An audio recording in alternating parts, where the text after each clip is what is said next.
నమస్తే, welcome to Nationalist hub. నేను Raghunandan.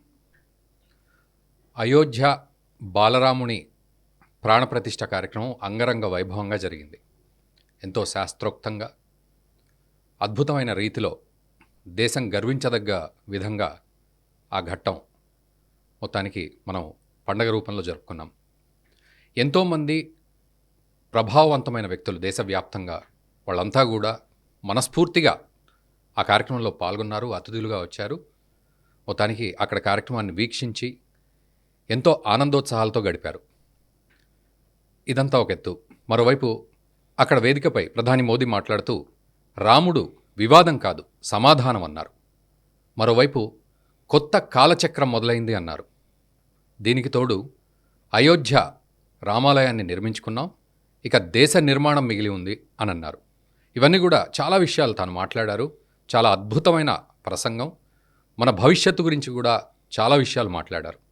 So ఇవన్నీ మనం ఒక్కసారి డీకోడ్ చేద్దాం. అందులో ఉన్న అర్థం ఏమిటి, మరోవైపు ఈ కార్యక్రమాన్ని మనం కూడా ఏ విధంగా తీసుకోవాలి అంటే కొంత విమర్శలు అవి ఇవి వచ్చినప్పటికీ బట్ శాస్త్రోక్తంగా తీసుకోవాలా, లేకపోతే 500 ఏళ్ల చరిత్ర, హిందువుల కళ సాకారమైంది అన్న విషయాన్ని, మన భవిష్యత్తు నిర్మాణాన్ని ఏ విధంగా మనం అర్థం చేసుకోవాలి, ఇవన్నీ కూడా మనం మాట్లాడదాం. మనతో పాటు Nationalist hub founder and CEO Saikrishna గారు ఉన్నారు స్టూడియోస్లో. సాయికృష్ణ గారు నమస్తే అండి. సో ఓవరాల్గా అయోధ్య బాలరాముని విగ్రహ ప్రాణప్రతిష్ఠ కార్యక్రమం నిజంగానే అద్భుతంగా జరిగింది. అయితే ఒక 500 సంవత్సరాల హిందువుల కళ అని మనం అంటున్నాం కదా. సో అది ఎలా అర్థం చేసుకోవాలి, ప్రతి ఒక్కళ్ళు కూడా దాన్ని సింప్లిఫైడ్గా ఎలా అర్థం చేసుకోవాలి, అండ్ భవిష్యత్తును ఎలా మనం నిర్మించుకుంటాం అనుకోవాలి. So overall scenario rightly said. మీరు ఇందాక చెప్పిన దాంట్లో అంటే నరేంద్ర మోదీ గారు ఏదైనా ఒక పని చేశారంటే అంటే ఆయనే తన ఇంటర్వ్యూలో చెప్పిన మాట అది. యాక్చువల్లీ దాని మీద నేను సపరేట్ ఒక వీడియో రూపంలో కూడా తీసుకొస్తాం మనం. నరేంద్ర మోదీ గారు ఒక ఇంటర్వ్యూలో చెప్పిన మాట ఏంటంటే, మీరు ఎవరైనా కానీ చాలా మంది ఏదైనా రిజల్ట్ వచ్చినప్పుడు దాని గురించి మాట్లాడుతూ ఉంటారు. బట్ రిజల్ట్ కంటే ముందు అది ఎప్పుడైతే అంకురార్పణ జరిగిందో, ఏ రోజైతే దానికి శ్రీకారం చుట్టామో, ఏ రోజైతే మేము ప్లానింగ్ చేశామో, ఆ రోజే దాని ఎండ్ పాయింట్ నాకు తెలుస్తుంటుంది. నేను నా విజన్ అంత దూరం ఉంటుంది. సో నేను దూరదృష్టితోటే చాలా నిర్ణయాలు తీసుకుంటాను. ఆ నిర్ణయాల్లో కూడా ఒక సంకేతాలని కొన్ని నేను ఇస్తూ ఉంటాను అని చెప్పారు ఆయన ఒక ఇంటర్వ్యూలో. చాలా ఇంట్రెస్టింగ్ అంశం. ఆయన 2 అంశాలు చెప్పారు ఆయన.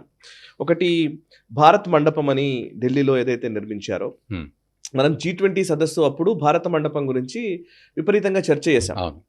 కానీ ఆ భారత మండపం ఏ రోజైతే నిర్మించాలనుకున్నారో అది 2018లోనే ఎప్పుడో స్టార్ట్ అయింది. దాని సంకల్పము, దాని ప్లానింగ్ అదంతా. బట్ దాని రిజల్ట్ చూడండి మీరు. G20 ప్రపంచ దేశాధినేతలు అందులోకి వస్తారు, అక్కడికి వస్తారు.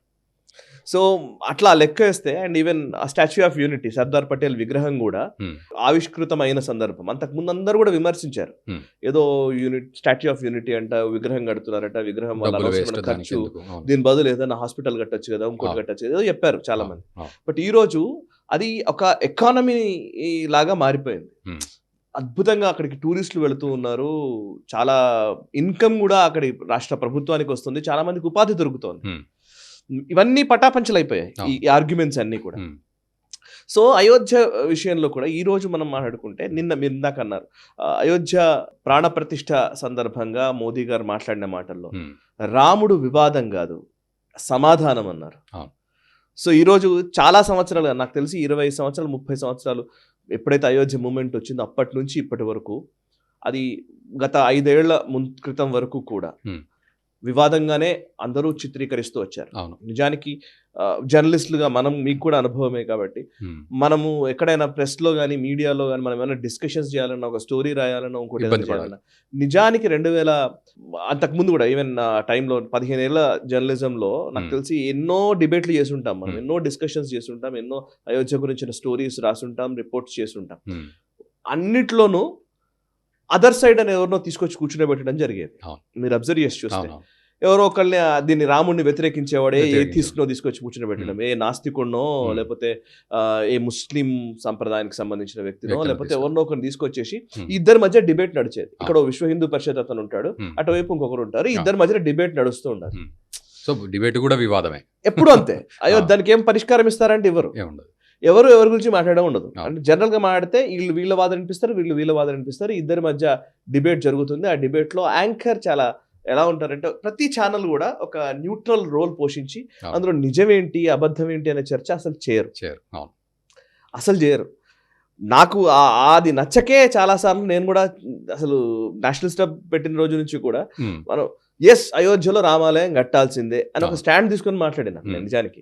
ఇవాళ ఈ రోజు చూస్తే నాకు అనిపిస్తోంది అదే, మొన్నటి వరకు ఒక సంవత్సరం 2 సంవత్సరాల క్రితం వరకు కూడా అయోధ్యని నెగటివ్ షేడ్ లోనే చూసే జర్నలిస్టులు ఉన్న రోజుల్లో అన్ని మీడియా ఛానల్, ఈ రోజు మన ప్రసార మాధ్యమాలు పెద్ద ఛానల్ అని మాట్లాడుతున్న వాళ్ళందరూ కూడా మెయిన్ స్ట్రీమ్ మీడియాలో ఇవాళ పెద్ద పెద్ద సెట్టింగ్ లేసి పెద్ద పెద్ద అయోధ్య గురించి ఒక నెగటివ్ ధోరణి లేదు, ఒక నెగటివ్ మాట లేదు. మీరు అబ్జర్వ్ చేస్తున్నారో లేదో, లాస్ట్ 1 week 10 days లో అక్కడక్కడ చిన్న చిన్న ఏదో ఆ శంకరాచార్యులు ఏదో అన్నారని ఏదో చిన్న చిన్న వేస్తున్నారు కానీ బట్ లిటరల్లీ మాట్లాడితే హోల్ మేనేజ్మెంట్ ఈజ్ లైక్ ఎట్లా అంటే ప్రతి ఛానల్ కూడా మనం గనక అయోధ్య గురించి నెగటివ్ లైట్ లో చూపిస్తే మనల్ని చూడడం మానేస్తారేమో అనే ఒక భావనలోకి నెట్టబడ్డారు.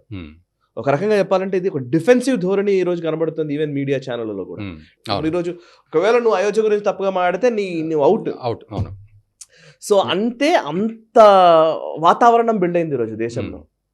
అంటే ఇదేదో ఎవరో భయపెట్టి చేసింది కాదు, స్వచ్ఛందంగా ప్రతి పల్లెటూరు నుంచి వచ్చింది, ప్రతి వ్యక్తి మనసులో నుంచి వచ్చింది, పెద్ద పెద్ద సెలబ్రిటీల దగ్గర నుంచి చిన్న వాళ్ళ వరకు. ఈ యాక్సెప్టెన్స్, సోషల్ యాక్సెప్టెన్స్ అంటారా, ఒక దేశవ్యాప్తంగా ఒక యూనిఫామ్ గా అందరూ యూనిఫై అయిపోయి ఒక అయోధ్య కోసం మాట్లాడుతున్నారంటే, ఇంత పాజిటివ్ గా మాట్లాడుతున్నారంటే ఇది గతంలో ఎప్పుడు చూడలేము మనం. It's just because of Modi అని ఎందుకు అంత గట్టిగా అంటానంటే, నేను లాస్ట్ 10 ఏళ్లలో మీరు ఎప్పుడు ఏ దేశంలోకి వెళ్ళి చూసినా కూడా ఈ అయోధ్య అనేది ఎందుకు, ఇది మీరు ఇందాక దాంట్లో అన్నారు, ఈ రోజు చరిత్రలో నిలిచిపోతుందని మోదీ అన్నారు. జనవరి 22 ఈ తారీఖు 1000 సంవత్సరాల తర్వాత కూడా ఈ రోజు గుర్తుంచుకునే వాళ్ళు ఉంటారు అని అన్నారు. నిజం కూడా అది. ఎందుకంటే ప్రతి దేశంలో అడపాదడపా ఆ దేశంలోని ఆ సంస్కృతిని విచ్ఛిన్నం చేసిన వాళ్ళు, దాడి చేసి వాళ్ళ వైషమ్యాలు క్రియేట్ చేసిన వాళ్ళు చాలా సంఘటనలు ప్రపంచవ్యాప్తంగా అన్ని దేశాల్లో జరుగుతాయి, ఇంక్లూడింగ్ అమెరికా. అయితే వెస్టర్న్ కంట్రీస్లో ఒక మాట ఉంటుంది ఎప్పుడు కూడా, ట్రూత్ అండ్ రీకన్సిలియేషన్ అంటారు. అంటే నిజము అనేది ఒకటి ఉంటుంది చూసారా, దాన్ని బేస్ చేసుకొని మనలో పరివర్తన రావాలి ఈ సొసైటీలో అనే చేసే ఒక ప్రయత్నం. అది ఆయా దేశాల్లో ఒకానొక నాయకులు వచ్చినప్పుడు, కొంతమంది నాయకులు వచ్చినప్పుడు ట్రూత్ అండ్ రీకన్సిలియేషన్ అనేది చాలా వేగంగా జరుగుతుంది. For example Abraham Lincoln American సొసైటీలో బ్లాక్స్ మీద అరాచకాలు చేసి వాళ్ళని చాలా విధ్వంసం చేసి వాళ్ళపైన విపరీతమైన దౌర్జన్యాలు చేసి వాళ్ళని బానిసలుగా భావించినటువంటి ఒక సంస్కృతి నుంచి అబ్రహాం లింకన్ వచ్చిన తర్వాత లేదు బ్లాక్స్ కి మనము రుణపడి ఉన్నాం, వాళ్ళది మనం తీసుకున్నామని అక్కడ నుంచి ఒక పరివర్తన గవర్నమెంట్ పరంగా వచ్చింది. ఆ తర్వాత మార్టిన్ లూథర్ కింగ్ కావచ్చు, చాలా మంది దాన్ని లిటరల్లీ కొనసాగించారు. ఇప్పటికీ అఫ్ కోర్స్ అమెరికాలో ఇంకా ఇప్పటికీ ఆ రేసిస్ట్ భావజాలాలు ఉన్నప్పటికీ, బట్ యాజ్ ఎ గవర్నమెంట్ అక్కడ ఒక పరివర్తన అయితే వచ్చింది. ఈవెన్ ఉమెన్ విషయంలో కావచ్చు, అనేక విషయాలు. ఇది వెస్ట్రన్ సొసైటీలో ఎక్కువగానే ఉంటుంది. ఇప్పుడు యూరోపియన్ కంట్రీస్ లో అట్లాగే కనబడుతుంది. ట్రూత్ అండ్ రీకన్సిలియేషన్ అంటారు. నిజానికి భారతదేశంలో ఈ 2014 నుంచి ఇప్పటి వరకు జరుగుతున్న పీరియడ్ నాకు తెలిసి ఇది ట్రూత్ అండ్ రీకన్సిలియేషన్ పీరియడ్. నాకు తెలిసి 2014 నుంచి ఇప్పటి వరకు ఆ ట్రూత్ అండ్ రీకన్సిలియేషన్ పీరియడ్ లో మనం ఉన్నామేమో అనిపిస్తోంది. అంటే ఏంటంటే, మనం భారతదేశానికి స్వాతంత్రం వచ్చిన తర్వాత కూడా, అంటే అంతకు ముందు ఇస్లామిక్ దురాక్రమణలు జరిగాయి, ఆ తర్వాత బ్రిటిష్ వలసవాదము ఉంది, ఆ తర్వాత భారతదేశానికి స్వాతంత్రం వచ్చింది. కానీ స్వాతంత్రం వచ్చిన తర్వాత నిజమైన భారతదేశం ఆవిష్కృతం కాలేదు. ఆ నిజమైన భారతదేశం అంటే ఏంటి అనే దగ్గరికి వస్తే, మనం అన్ని కూడా నిజానికి భారతదేశపు ఆత్మను ప్రతిబింబించే ఏ అంశము మనం టేకప్ చేయలే. పాస్ట్ 75 years స్వాతంత్రం వచ్చినప్పటి నుంచి ఏది కూడా నాకు తెలిసి వాట్ ఎవర్ ఏదైనా కావచ్చు, కానీ మన ధర్మము, మన క్షాత్రము, మనదైనటువంటి నిజమైన భారతీయ వారసత్వ సంపద, లేకపోతే కళలు, కల్చర్, వాట్ ఎవర్, దేంట్లోనూ ఒక స్పష్టమైన విధానపరమైన నిర్ణయాలు ఏ ప్రభుత్వము తీసుకోలేదు 1947 నుంచి ఇప్పటి వరకు. మొట్టమొదట సోమనాథ్ ఆలయాన్ని నిర్మించడం జరిగింది. సోమనాథ్ ఆలయ పునర్నిర్మాణం జరిగినప్పుడు సర్దార్ వల్లభాయ్ పటేల్ గారు, శ్యామప్రసాద్ ముఖర్జీ గారు అండ్ బాబు రాజేంద్ర ప్రసాద్ గారు, మొట్టమొదటి రాష్ట్రపతి రాజేంద్ర ప్రసాద్ గారు, వీళ్ళు సోమనాథ్ ఆలయానికి వెళ్ళి దాన్ని పునర్నిర్మించారు. ఆ ప్రతిష్ఠ జరిగింది. అంటే సోమనాథ్ ఏంటి అంటే గజనీలు గోరీలు ఎవరైతే వాళ్ళు ఇస్లామిక్ దురాక్రమణదారులు మన సోమనాథ్ మందిరాన్ని ధ్వంసం చేశారో ఆ విదేశీ దురాక్రమణ భావజాలం ఉండకూడదు. ఇది భారతదేశం. ఈ భారతదేశం మళ్ళీ ఆ సోమనాథ్ మందిరాన్ని మళ్ళీ పునఃస్థాపించుకోవడం చేయాలి అనేది ఒక సంకల్పం. అంటే మళ్ళీ మన పాస్ట్ లోకి వెళ్ళాలి. సో దానికోసమనే వాళ్ళు సోమనాథ్ ఆలయాన్ని పునర్నిర్మించారు.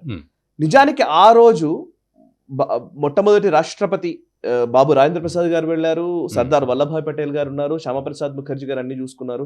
ఇప్పుడు అందరు నాయకులు ఉన్నారు. బట్ నిజానికి ఒక్క నాయకుడు వెళ్ళి ఉంటే, అప్పటికి మహాత్మా గాంధీ గారు మరణించారు, ఉన్న ఒక్క నాయకుడు ఎవరైతే ఇండిపెండెంట్ ఇండియా, భారతదేశానికి స్వాతంత్రం వచ్చిన తర్వాత తొలి ప్రధానిగా బాధ్యతలు నిర్వర్తిస్తున్నారు జవహర్ లాల్ నెహ్రూ గారు గనక ఆ సోమనాథ్ ఆలయానికి ఆ రోజే వెళ్ళి ఉంటే నిజానికి అది ఒక ఎగ్జాంపుల్ గా ఉండేది. అంటే గవర్నమెంట్ దాన్ని ఒక గర్వకారణంగా భావించడం అనేది జరిగి ఉంటే ఆ రోజు నుంచి వచ్చే గవర్నమెంట్స్ కూడా కొంత అదే ధోరణిని అవలంబించేవి. అంటే ఒక అంకురార్పణ జరిగేది. సో ట్రూత్ అండ్ రీకన్సిలియేషన్ అంటారు. రీకన్సిలియేషన్ అంటే ఒక సయోధ్య కుదిరించడం. చాలా వరకు ఇప్పటికీ చాలా దేశాల్లో ఈ ట్రూత్ అండ్ రీకన్సిలియేషన్ కమిషన్స్ ఉంటాయి. అంటే జరిగిన పాస్ట్ ని, ఆ గత చరిత్రలో ఉన్న నిజాల్ని ఆవిష్కరించి ఇది నిజము అని చెప్పి దీన్ని బేస్ చేసుకొని ఒక సయోధ్యపూరిత వాతావరణాన్ని దేశంలో బిల్డ్ చేయడం. అంటే ఎవరైనా కావచ్చు, అఫెన్స్ చేసిన వాళ్ళు కూడా యాక్సెప్ట్ చేయాలి.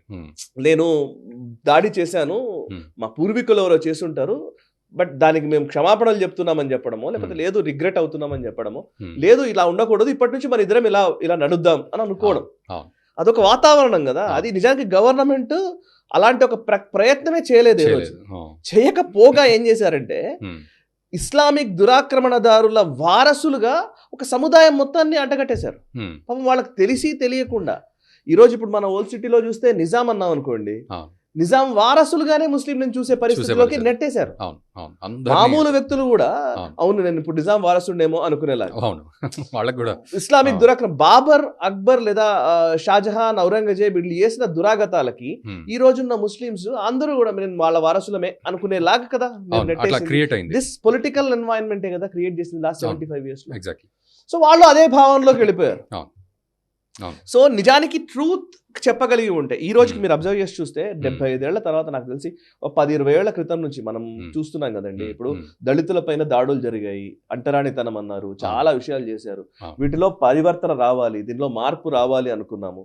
రిజర్వేషన్స్ ఒక తీసుకొచ్చారు, రాజ్యాంగం ఏర్పరచుకున్నాము, రాజ్యాంగబద్ధమైన విలువలు పెట్టుకున్నాము, అన్ని పెట్టుకున్నాము.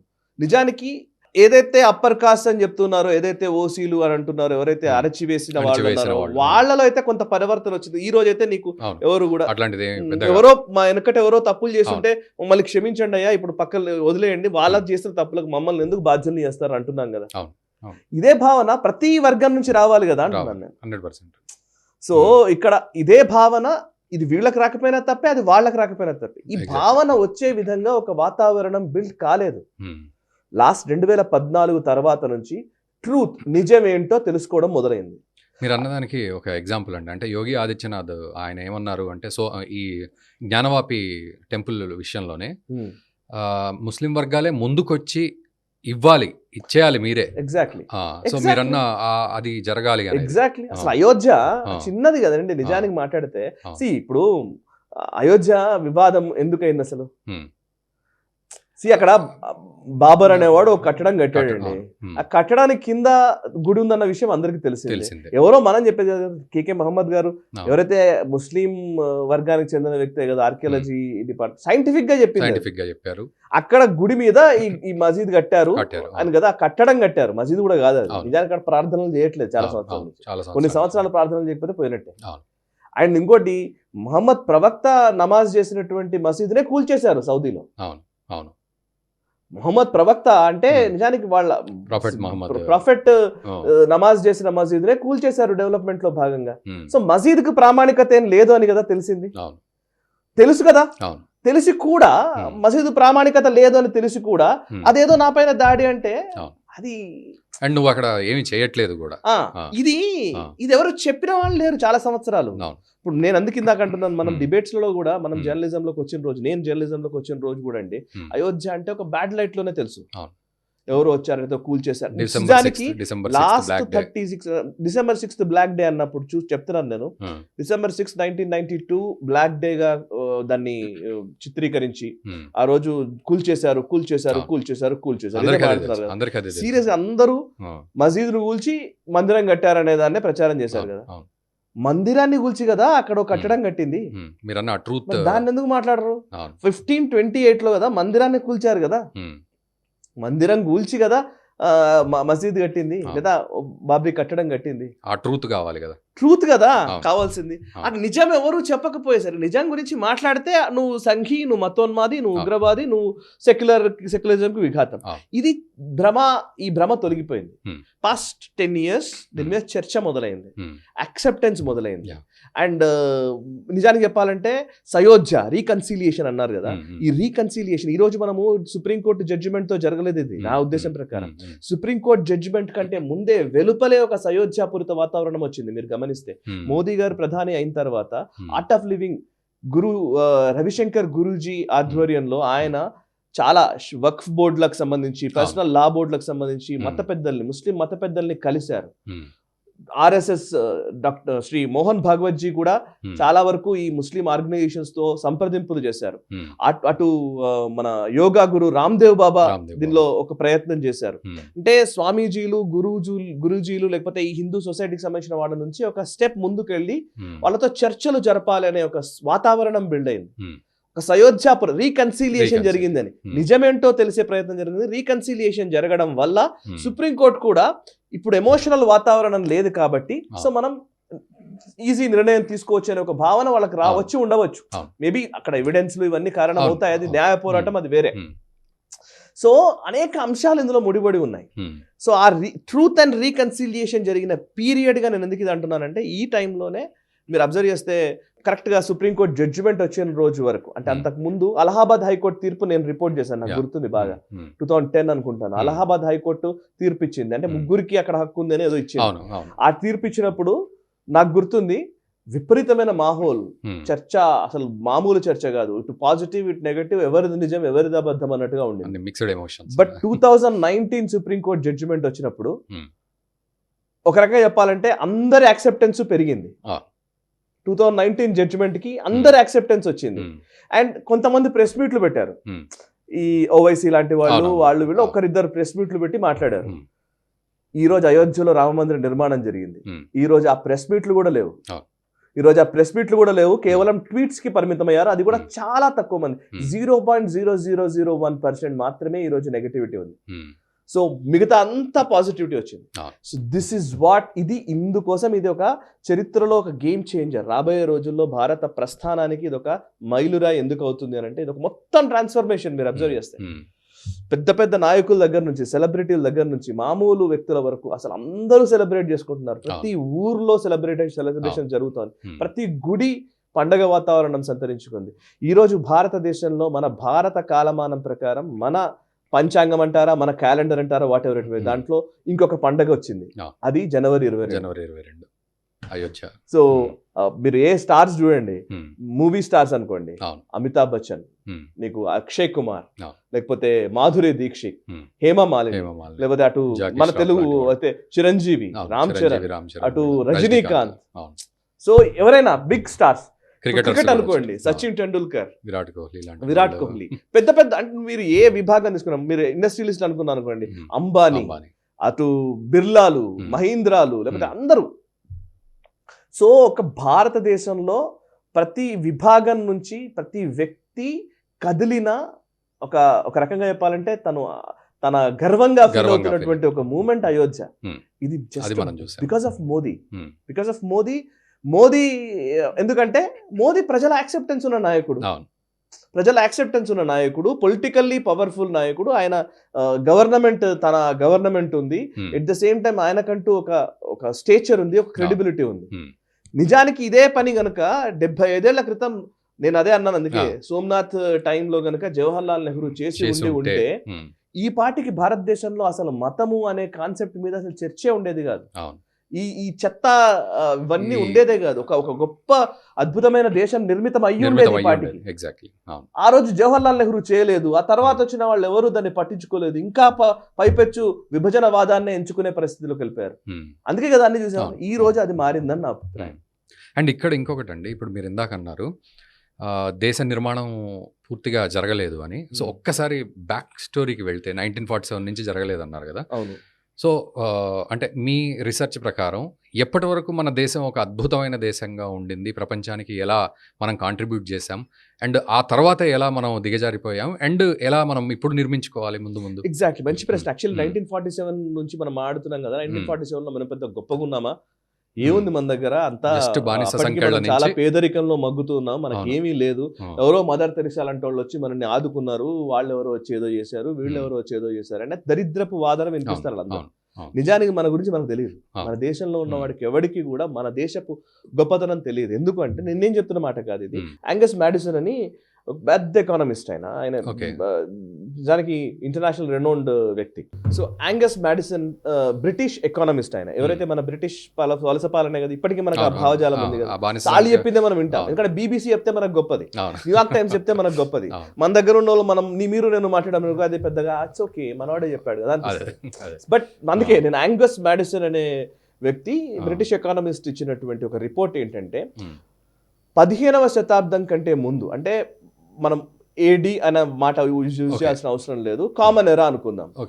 ఫస్ట్ ఇయర్ నుంచి 15th సెంచరీ వరకు వరల్డ్ జీడిపిలో, ప్రపంచానికి సంబంధించిన స్థూల జాతీయోత్పత్తిలో జీడిపిలో 1/3, అంటే మొత్తం అన్ని దేశాల జీడిపికి సంబంధించిన నంబర్స్ లో 1/3, 1/3 వంతు భారతదేశం ఇచ్చింది. 30% of the GDP, world GDP Bharat contribute చేసేది. అండ్ ఒక భారత్ ఒక చైనా రెండు కలిస్తే 50% అండ్ అబౌవ్ జీడిపిని ఆ రోజు వరల్డ్ జీడిపిలో మనం షేర్ చేసుకున్నాం. అంటే ఎంత వెల్దీయెస్ట్ ఉన్నాం మనము. సంపద ఎంత విపరీతమైన సంపద మన దగ్గర ఉంది. బ్రిటిషర్స్ లేకపోతే అమెరికా ఇట్లాంటి ఈ రోజు మనం అగ్రరాజ్యాలుగా చెప్తున్నా కూడా ఎక్కడో అట్టడుగునున్నాయి. అసలు వాళ్ళ ఎకానమీ లేదు వాళ్ళకి. మన ఎకానమీ యాంగస్ మాడిసన్ రిపోర్ట్ ప్రకారం మన economy top most economy in the world. అక్కడ నుంచి మనం ఎక్కడికి వచ్చాం చూడండి. ఎవరి వల్ల? ఈ ఇస్లామిక్ దురాక్రమణల వల్ల సగం పోయింది. ఆ తర్వాత వచ్చిన బ్రిటిష్ వలస పాలకుల వల్ల ఇంకా పూర్తిగా అధపాతాళంలోకి పోయినాం. పోయి పైపెచ్చు మళ్ళీ వాడే మనకు విద్య నేర్పించాలి, వాడే మనకి ఇంకేదో నేర్పించాలి, వాడే మనల్ని ఉద్ధరిస్తున్నాడన్న భావనలో ఉన్నాం. వాడికి సంబంధించినటువంటి ఆ చట్టాలని, ఆ న్యాయాల్ని, ఆ వాటినే పట్టుకొని ఇలా ఉండాలా అలా ఉండాలా, వాడు సెక్యులరిజం అన్నాడు. ఓ సెక్యులర్ అనే పదం చాలా గొప్పది అనుకుంటాం. భారతదేశానికి మించిన సెక్యులర్ దేశం ఉందా అండి అసలు ఎక్కడన్నా? ఈ దేశంలో అసలు ఎప్పుడో ఎన్నో సంవత్సరాల క్రితమే చార్వాకుడు ఉన్నాడు, జాబాలి ఉన్నాడు, ఎన్నో గొప్ప 100 సంవత్సరాల క్రితమే ఇక్కడ అద్భుతమైనటువంటి తర్కంతో కూడినటువంటి చర్చలు జరిగాయి. సో ఎవడో బయటోడు వచ్చి సెక్యులర్ అంటే ఇది ఆ దేశం సెక్యులర్ దేశం అని ఈరోజు మనం ఆడుతున్నాం. దరిద్రం కాకపోతే. సో 15th సెంచరీకి ముందు మనం మన దగ్గర సంపద ఎక్కువగా ఉంది. మనం ఎప్పుడు కూడా క్రియేటివిటీ అంటాం కదా. ఈరోజు మనము చాలా మంది ఎవరైనా సరే సినిమా ఇండస్ట్రీకి సంబంధించిన వాళ్ళకి అందరికి తెలుసు ఉంటుంది. డైరెక్టర్లు, హీరో, లేకపోతే కొంచెం మ్యూజిక్ డైరెక్టర్స్, వీళ్ళందరూ కూడా కొంచెం ప్రశాంతమైన వాతావరణం కోసం అని క్రియేటివ్ థాట్స్ రావాలని చెప్పేసి వాళ్ళు ఏదో విదేశాలకు వెళ్ళి అక్కడ కూర్చొని స్టోరీ డిస్కషన్స్ చేస్తూ ఉంటారు. ఎక్కడో రిసార్ట్ లో కూర్చొని మ్యూజిక్ సిట్టింగ్స్ చేస్తూ ఉంటారు. సో ఎందుకు అనంటే మనిషి ప్రశాంతమైన ఒక వాతావరణం ఉండాలి, ఆయన బాగుండాలి అంటే అప్పుడే క్రియేటివిటీ వస్తుంది ఒక భావన, అంతే కదా. సో క్రియేటివ్ జాబ్స్ లో ఎవరెవరు ఉన్నారో వాళ్ళందరూ కూడా సాధన కూడా చాలా ప్రశాంతమైన వాతావరణంలో సాధన చేస్తూ ఉంటారు. దాని అర్థం ఏంటంటే మనిషి కడుపు నిండితే, ఆకలి పోతే అద్భుతమైన సృజనాత్మకత బయటకు వస్తుంది ఒక రకంగా. Of course necessity is mother of invention అంటారు. అవసరం మీదకి వచ్చి చంపేయాలని చచ్చిపోతామేమో అన్నప్పుడు నీకు వచ్చే ఇన్వెన్షన్ ఒకటి ఉంటుంది. ఇప్పుడు వార్ ఫుటింగ్ గా చాలా కొత్త టెక్నాలజీలు రావడం అదంతా ఉంటుంది. మన దేశానికి ఏమైందంటే మనకు వారు చేయలేదు. మనోళ్ళు వారు చేశారు. నిజానికి ఇదివరకు అంతా క్షాత్రంలో కూడా మనం చాలా బెస్ట్ గా ఉన్నాం. ఫస్ట్ 15th సెంచరీ కంటే ముందు వరకు కూడా మనం నాలెడ్జ్ విషయంలో మన దగ్గర నలంద, తక్షశిల లాంటి విశ్వవిద్యాలయాలు ఉన్నాయి. మన దగ్గర ఆర్ట్ పరంగా చూస్తే కళల్లో అద్భుతమైన కళలు మన దగ్గర ఉన్నాయి. మన వాళ్ళు ఉన్నారు నిష్ణాతులు. అండ్ శాస్త్రాల పరంగా చూస్తే వైమానిక శాస్త్రం దగ్గర నుంచి నావికా శాస్త్రం దగ్గర నుంచి అనేక శాస్త్రాలు మన దగ్గర ఉన్నాయి. And at the same time సంగీతము, సాహిత్యము, వీటిల్లో బెస్ట్ ఎక్స్పర్ట్స్ నిజానికి ప్రపంచంలోనే పేరెన్నికన్న వాళ్ళు మన దగ్గర ఉన్నారు. 15th సెంచరీకి ముందు సాహిత్యం తీసుకొని చూస్తే మనకు అర్థమవుతుంది అది. అట్లాంటిది ఏమైపోయింది, ఆ రోజు రిఫైన్మెంట్ ఉండేది, ఇన్నోవేషన్ ఉండేది. నిజానికి అప్పుడు అంతా సమాజం మొత్తం చాలా గొప్పగా ఉంది. డబ్బులు ఉన్నాయి, రాజు దగ్గర డబ్బులు ఉన్నాయి అనుకో, డబ్బులు ఖర్చు పెడతాడు. కానీ చేయాల్సింది ఎవరు? చేసేవాళ్ళు నైపుణ్యంతో కూడినటువంటి ఒక అవుట్పుట్ ఇవ్వాలి అని అంటే, వాళ్ళు సృజనాత్మకంగా ఆలోచించాలంటే వాళ్ళు చాలా హ్యాపీగా ఉంటేనే కదా చేయగలిగింది. అందుకే కదా ఓ బృహదీశ్వర ఆలయం వచ్చింది, ఓ కోణార్క్ టెంపుల్ వచ్చింది, లేకపోతే ఓ వాత్సాయన కామసూత్ర దగ్గరికి వెళ్ళి, లేకపోతే అదేంటి ఖజురాహో దగ్గరికి వెళ్ళి, లేకపోతే మనం నాసిక్ త్రయంబకేశ్వర్లో ఉన్నటువంటి అజంతా ఎల్లోరా కేవ్స్ దగ్గర నుంచి ఎక్కడ పోయినా అని ఏ ఆలయం చూసినా ఏది చూసినా అని చాలా అద్భుతమైనటువంటి కళాఖండాలు కదా. ఈజీ కాదు కదా. కాశ్మీర్ లో మేము వెళ్ళాం, మార్తాండ్ టెంపుల్ కి వెళ్ళామండి. అది నిజానికి ఈ రోజు మొత్తం శిథిలం అయిపోయింది. చాలా దారుణంగా దాన్ని కొన్ని వందల సార్లు దాని మీద దాడులు జరిగాయి. మార్తాండ్ టెంపుల్, సూర్య దేవాలయం. ఆ టెంపుల్ అసలు దాని స్ట్రక్చర్ అదంతా చూస్తుంటే నిజానికి అది ఇప్పుడు కొంతమంది ఈ మధ్యకాలంలో పనిచేస్తున్నారు దాని మీద. విధ్వంసానికి గురైన ఆలయాలు నిజానికి ఎలా ఉండేవి అని గ్రాఫికల్ గా దాన్ని కొంచెం ఆర్టిఫిషియల్ ఇంటెలిజెన్స్ యూజ్ చేసి కొన్ని ఇమేజెస్ తీసుకొస్తూ ఉంటే అసలు ఇంత గొప్ప కట్టడాల్ని మనం కోల్పోయాం కదా.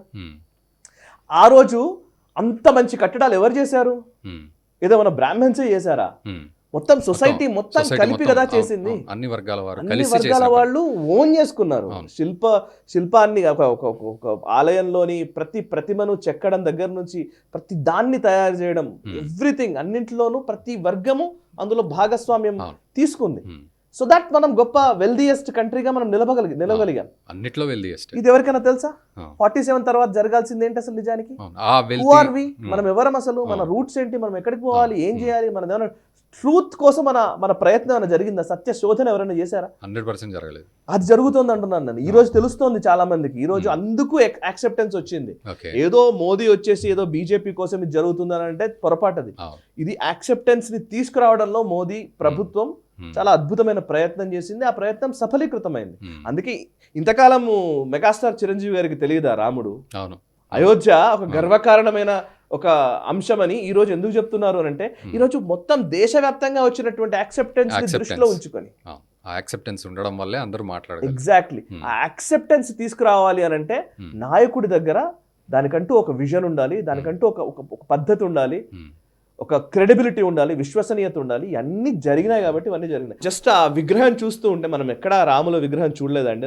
రామాలయం ఎక్కడ చూడలేదు. చాలా రామాలయాలు ఉన్నాయి. ప్రతి ఊరుకు ఒక రాముడు గుడి ఉంది. ఎన్నో గుళ్ళకి వెళ్ళాం, ఎన్నో గుళ్ళు చూసాం. మన దేశంలో ఎవరికి భక్తి అనేది అందరికీ ఉంది.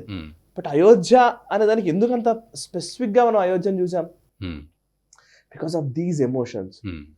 ఇది సోషల్ అంశం, ఇది పొలిటికల్ అంశం, ఇది దీనికి చారిత్రక అంశం, ఇది ఆర్థికపరమైన అంశం. ఇది అన్ని అంశాలు ఈ అయోధ్యకు ముడిపడి ఉన్నాయి. అందుకు కదా నా అయోధ్య విషయంలో ఇంత గొప్ప యాక్సెప్టెన్స్, ఇంత గొప్ప దాన్ని సెలబ్రేట్ చేసుకుంటున్నాం మనం. అది నా పాయింట్ అంతే.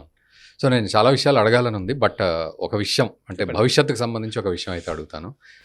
సో నెక్స్ట్ ఏంటి మరి దేశ నిర్మాణంలో భాగంగా ఇప్పుడు అయోధ్య ఓకే, ఆ తర్వాత ఏమిటి మన నెక్స్ట్ కర్తవ్యం? అయోధ్య మీరు గమనిస్తే 1980లో అనుకుంటాను విశ్వ హిందూ పరిషత్ ఏర్పడింది. అంతకు ముందు కొన్ని వందల పోరాటాలు జరిగాయి, యుద్ధాలు జరిగాయి. ఒక రకంగా చెప్పాలంటే ఇండిపెండెన్స్ కంటే ముందు యుద్ధాలు చేశారు మన వాళ్ళు. స్వామీజీల ఆధ్వర్యంలో యుద్ధాలు జరిగాయి. 47 తర్వాత నుంచి కూడా స్వామీజీల ఆధ్వర్యంలో చాలా ఉద్యమాలు జరిగాయి. ఫైజాబాద్ కోర్టులో కేసులు ఎప్పటి నుంచో నడుస్తోంది. ఓకే, 80లో విశ్వ హిందూ పరిషత్ ఏర్పడింది. ఆ తర్వాత నుంచి భారతీయ జనతా పార్టీ దీన్ని ఒక ఇష్యూగా, ఒక ఎజెండాగా తీసుకొని ముందుకెళ్ళింది. అద్వానీ గారు రథయాత్ర సాగింది. ఆ రోజులో కూడా, ఈ రోజు మనం మాట్లాడుతున్నది ఆ రోజు కూడా జరిగింది. ఎలాగంటే ఇప్పుడు అక్షతల వితరణ జరిగింది, అందరికి అక్షతల్ని దేశవ్యాప్తంగా. ఆ రోజుల్లో ఇటుకలు ఉండేవి, ప్రతి ఊరు నుంచి ఇటుకలు వెళ్ళేవి కరసేవ కోసం. ఇటుక పైన శ్రీరామ్ అని రాసి పంపించేది. సో ఆ రోజు కూడా ఇంతే స్థాయిలో అయోధ్య కోసం ఉన్నారు. కాకపోతే ప్రతి ఊళ్ళో ఇది లేకుండే ఉంది, ప్రతి ఊళ్ళో ఉంది. ప్రతి మనస్సులో, ప్రతి మనిషిలో ఇంత స్థాయిలో ఉందో లేదో నాకు డౌట్. ఎందుకంటే నేను అప్పటి నుంచి చాలా చిన్నవాడిని. అండ్ అప్పుడు కరసేవకు వెళుతున్న వాళ్ళకి కూడా మంగళహారతులు ఇచ్చి పంపించిన రోజులు ఉన్నాయి రైల్వే స్టేషన్లలో వాటి. సో నాకు కూడా గుర్తుంది అట్లా నేను చూశాను. సో అంటే కరసేవకు వెళుతున్న వాళ్ళని కూడా ఇంతే స్థాయిలో చూసిన వాళ్ళు ఉన్నారు. ఈ రోజు అంతే స్థాయిలో చూస్తున్నారు. కాకపోతే ఈ రోజుకి ఆ రోజుకి డిఫరెన్స్ ఏంటంటే ఈ రోజు ఈవెన్ మీడియా కూడా పూర్తిగా పాజిటివ్గా అయోధ్య విషయంలో ఉంది. ఆ రోజు మీడియా లేదు. ఈ రోజు అన్ని పార్టీల నాయకులు అయోధ్య రాముడు, అవును రాముడు మాకు కాదా, మేము కూడా రాముడికి, కాకపోతే మీరు ఆర్ఎస్ఎస్ బీజేపీ అని మాట్లాడతారు అంతేగాని బట్ రాముడి విషయంలో ఎటువంటి భేదాభిప్రాయము లేదు. బట్ ఆ రోజు అలా లేదు. ఆ రోజు ములాయం సింగ్ యాదవ్ అంటాడు ఒక పక్షిని కూడా ఈ అయోధ్యలో దిగనివ్వను అని చెప్పినవాడు. ఆ రోజు కాల్పులు జరిపారు, ఫైరింగ్ చేశారు, పోలీసుల చేత కాల్పులు జరిపి కరసేవకులను చంపిన సందర్భం, సరయూ నదిలో రక్తం బారిన సందర్భం, ఇవన్నీ మర్చిపోలేము ఇప్పటికీ. కాకపోతే అంటే ఎస్ అయితే ఆ పొలిటికల్ గా ఎవరైతే ఈ రోజు కనుక అట్లాంటి వ్యాఖ్యలు చేసినా, అట్లాంటి మాటలు ఎవరైనా మాట్లాడినా వాళ్లకు నూకలు చెల్లినట్టే. ఎందుకంటే ప్రజల దృష్టికోణంలో వేరే. సో అప్పటికి ఇప్పటికీ political acceptance, social acceptance, legal acceptance, రకరకాల అంశాల్లో పరిణతి వచ్చింది, పరిణతి పెరిగింది. ఈరోజు అందుకే పబ్బుల్లో కూడా ఈరోజు జై శ్రీరామ్ అనే డీజే సాంగ్ వింటున్నాం యూత్. నిన్న ఐఐటి ఖరగ్పూర్ లో ర్యాలీ తీశారు. సో ఐఐటి ఖరగ్పూర్ లో ర్యాలీ తీశారు. అక్కడెక్కడో వేరే వేరే ప్రాంతాల్లో కూడా ర్యాలీలు జరుగుతున్నాయి, పెద్ద పెద్ద ఎత్తున అపార్ట్మెంట్ లో పండుగలు జరుగుతున్నాయి. సో పండుగ వాతావరణం. సో ఇది ప్రజలకు సంబంధించినటువంటి మూమెంట్. ఇంత అక్సెప్టెన్స్ వచ్చింది కాబట్టి, అంటే అయోధ్య విషయంలో ఇది జరిగింది అని అంటే కాశీ జ్ఞానవాపి కావచ్చు, లేకపోతే మధుర టెంపుల్ కావచ్చు, ఈ రెంటికి కూడా పెద్ద సమయం పట్టదని నేను అనుకుంటున్నాను. అది జస్ట్ కొంత లీగల్ చిక్కుల్ని కనుక, న్యాయపరమైన చిక్కుల్ని కనుక మనం అధిగమిస్తే ఆటోమేటిక్ గా రెండు తొందరగానే అయిపోతాయని నా అభిప్రాయం. రాముల వారి గుడి అయోధ్య కోసం చాలా సమయం పట్టింది కానీ నెక్స్ట్ రాబోయే వాటికి పెద్ద సమయం పట్టదని నేను అనుకుంటున్నా. చాలా ఫాస్ట్ గానే అయిపోతాయని నేను అనుకుంటున్నా. రాబోయే 2024 నుంచి 2029 మధ్యనే అవి అయిపోయినా కూడా ఆశ్చర్యమే అక్కర్లేదు. అండ్ నెంబర్ 2, మీరు ఇందాక మాట అన్నారు, నేను ఫస్ట్ లో చెప్పాను, నేను మోదీ గారు ఏదైనా చేశారంటే దానికి ముందు ఏదో ఎక్కడో దాని అంకురార్పణ ఉంటుంది, శ్రీకారం చుట్టుంటారు, అక్కడ నుంచి జరుగుతుందని. సో మనం మళ్ళీ ఈ రోజు ఆయన అన్నారు రాబోయే రోజుల్లో ఇంకా దేశ నిర్మాణంలో మనం అందరం భాగస్వాములు అవ్వాలి.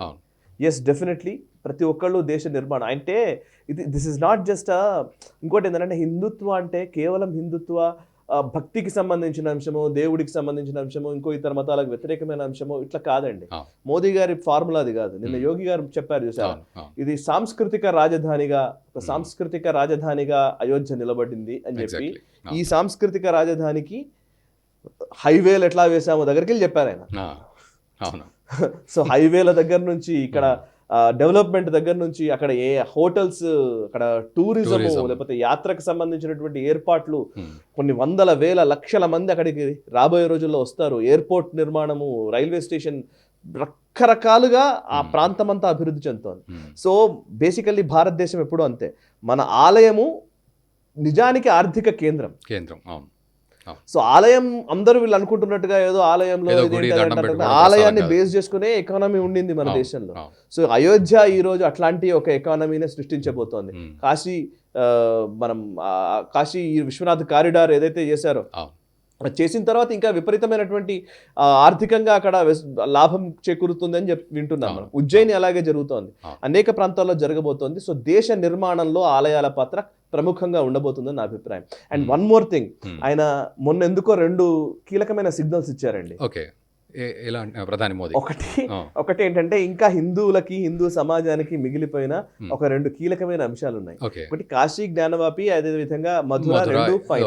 అది పెద్ద టైం పట్టదని నేను ఇందాక చెప్పాను. ఇంకా 2 ఏంటంటే, మొన్ననే ఆయన ఉపవాస దీక్షలో ఉన్నప్పుడు ఒకటి సడన్ గా ఆయన ఆవులతో ఒక వీడియో చేశారు. అన్ని ఆవుల మధ్య ఆయన కూర్చొని గోవులకి గడ్డి తినిపిస్తూ, లేకపోతే వాటికి ఇట్లా అక్కడ వాటితో ఆహ్లాదంగా గడుపుతూ ఒక విజువల్ రిలీజ్ చేశారు. నెంబర్ 1. నెంబర్ 2, ఆలయాల్ని క్లీన్ చేయాలి అని చెప్పి బీజేపీ, ఆయన చేయడమే కాదు మొత్తం బీజేపీ నాయకత్వం అందరూ కూడా దాన్ని ఒక పనిగా పెట్టుకుని వాళ్ళ సమీపంలోని ఆలయాల్ని శుద్ధి చేసే ఒక కార్యక్రమం చేశారు. అండ్ అదే సమయంలో మోదీ గారు శ్రీరంగం వెళ్ళారు. నేను గురువాయూర్ వెళ్ళారు, ఇంకా వేరే టెంపుల్స్కి వెళ్ళారు, కానీ నేను రామేశ్వరం కూడా వెళ్ళారు. కానీ బట్ శ్రీరంగం ఎందుకంటున్నానంటే శ్రీరంగంకి ఈ ఆలయాలకి ఒక లెక్క ఉంది ఒకటి ఏంటంటే, ఈ రోజు భారతదేశంలో మనం అందరం అంటున్నాం ఆలయాలకు స్వయం ప్రతిపత్తి అనే మాట మాట్లాడుతున్నాం. ఆలయాలు ప్రభుత్వ చెర నుంచి బయటకు తీసుకురావాలి అని.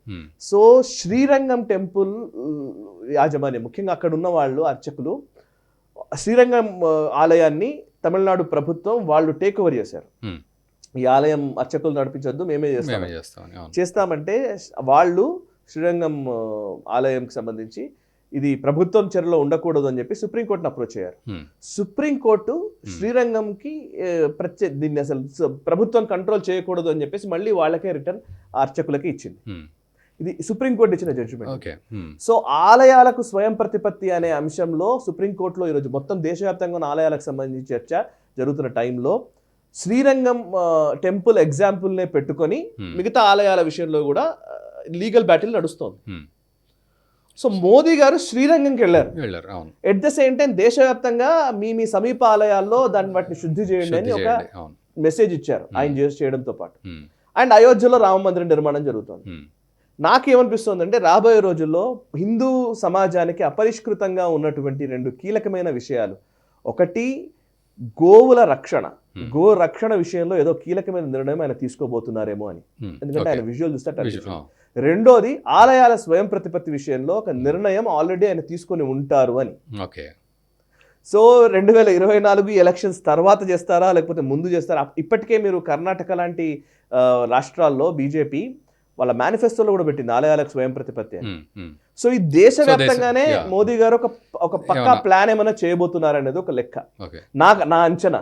అండ్ ఇంకొకటి ఏంటంటే మీరు అబ్జర్వ్ చేస్తే Ayodhya is a model. Ayodhya ఎట్లాంటి మోడల్ అంటే, అయోధ్యకి రామ జన్మభూమి తీర్థక్షేత్ర ట్రస్ట్ అని ఒక ట్రస్ట్ నియమించారు. ఆ ట్రస్ట్ లో ప్రధానమంత్రి కార్యాలయంలో ఆయనకు ప్రిన్సిపల్ సెక్రటరీగా పనిచేసినటువంటి నృపేంద్ర మిశ్రా గారి దగ్గర నుంచి సాధు సంతులు ఉన్నారు, అందులో బ్యూరోక్రాట్స్ ఉన్నారు, సామాజికమైనటువంటి ఆయా వర్గాలకు చెందిన దళిత నాయకుడు కూడా అందులో ఉన్నారు. సో ఒక అన్ని వర్గాలకు సంబంధించిన ఒక రిప్రజెంటేషన్ ఉంది. At the same time temple management కి ఒక ట్రస్ట్ అనే ఒక దాన్ని రూపకల్పన చేసి దాని ద్వారానే అయోధ్య ఆలయ నిర్మాణం చేశారు. అంటే స్వయం ప్రతిపత్తి కనుక వస్తే ఈ అంటే ఆల్టర్నేటివ్ కూడా ఒక మోడల్ లాగా రెడీ అయిందేమో అని నా అభిప్రాయం. చాలా మంది ఇప్పుడు ఆలయాలకు స్వయం ప్రతిపత్తి అనగానే ఇప్పుడు లైక్ ఎల్వి సుబ్రహ్మణ్య గారు కావచ్చు, లేకపోతే ఐవార్ కృష్ణారావు గారు కావచ్చు, చాలా మంది వీళ్ళు ఆల్రెడీ వర్క్ చేశారు వీటిపైన. ఈవెన్ చిన్నజీఎస్ స్వామి వారు కావచ్చు, చాలా మంది వర్క్ చేశారు, RSS కి సంబంధించిన ప్రముఖులు కావచ్చు. వాళ్ళ వర్క్ ప్రకారం ఏంటంటే ఒక ధార్మిక పరిషత్ అనేది ఒకటి ఉండాలి, దాంట్లో కొంతమంది రిటైర్డ్ బ్యూరోక్రాట్స్ ఉండాలి, అండ్ సాధు సంతులని అందులో ఇన్వాల్వ్ చేయాలి. సో వాళ్ళ ద్వారా ఒక ఆలయాలు నడిపించవచ్చు అని ఒక చిన్న ఆల్టర్నేట్ మోడల్ ఒకటి రెడీ అయింది. సో మోదీ గారు దాన్ని ఆల్రెడీ ఒక పైలట్ ప్రాజెక్ట్ కింద అయోధ్యలో ఇంప్లిమెంట్ చేశారా అని కూడా నా డౌట్. సో అట్లాంటి ఒక రెప్లికా అనే దాని లాంటి ఒక మోడల్నే దేశవ్యాప్తంగా ఏమైనా అమలు చేయడానికి అవకాశం ఉంటుంది. ఇమీడియట్లీ గవర్నమెంట్ కంట్రోల్ నుంచి తీసేయాలనగానే ఇమీడియట్లీ ఎవరు నడిపిస్తారు అనేది చర్చ వస్తుంది. ఆల్టర్నేట్ ఒక ప్లాన్ జరిగిన తర్వాతనే చేయగలుగుతాం. సో 2024 నుంచి 2029 మధ్య కీలకమైన నిర్ణయాలు హిందూ సమాజానికి సంబంధించి, ముఖ్యంగా కల్చరల్ రినాజెన్స్ కి సంబంధించి, సాంస్కృతిక విప్లవమో లేదా సాంస్కృతిక పునరుజ్జీవానికి సంబంధించి కీలకమైన నిర్ణయాలు రాబోయే రోజుల్లో వస్తాయనే ఒక ఆశాభావం అయితే నాకైతే ఖచ్చితంగా కనబడుతోంది. అండ్ నిన్నటి ఒక పాజిటివ్ మెసేజ్ మాత్రం అసలు నిజానికి అది మర్చిపోలేనిది. అండ్ ఈ టైంలో మనం ఉన్నాం, మనం చూస్తూ ఉన్నాం, ఫార్చునేట్లీ అదృష్టవశాత్తు మనం చూస్తూ ఉన్నాం. మనము ఆ అయోధ్య గురించి మనం 10 మాటలు మాట్లాడడానికి మనకుంటూ ఒక ప్లాట్ఫామ్ ఉంది. మనము 10 మందితో పంచుకుంటున్నాం, 10 మందికి మనం వార్తల్ని అయోధ్య గురించి చేరవేయగలిగాం. నిజానికి దానికి అదృష్టవంతం అనిపిస్తుంది. 100% అండి. Thank you very much Sai Krishna గారు. సో అది వీలైతే ఈ వీడియోని మీరు కూడా అందరికీ షేర్ చేయండి. And at the same time Ayodhya బాలరాముని విగ్రహ ప్రాణ ప్రతిష్ఠ కార్యక్రమాన్ని మనం అందరం గొప్పగా జరుపుకున్నాం. సాయి కృష్ణ గారు అన్నట్లుగా కూడా అయోధ్య అంటే దేశ నిర్మాణానికి సంబంధించి ఒక కీలకమైన మైలురాయిగా మనకు నిలిచిందనే చెప్పాలి. అండ్ మనం కూడా భవిష్యత్తులో దేశ నిర్మాణంలో భాగస్వాములు అవ్వాలి అని మనస్ఫూర్తిగా కోరుకుందాం. Stay tune. ఈ వీడియో మీకు నచ్చినట్టయితే లైక్ చేయండి, 10 మందికి షేర్ చేయండి. అలాగే కామెంట్ల రూపంలో మీ అభిప్రాయాలను మాతో పంచుకోండి. Nationalist hub group of channels ను సబ్స్క్రైబ్ చేసుకుని తెలుగునాట జాతీయవాద జర్నలిజాన్ని ప్రోత్సహించండి. ఈ వీడియో కింద ఉన్న బెల్ ఐకాన్ పై క్లిక్ చేయడం మర్చిపోవద్దు.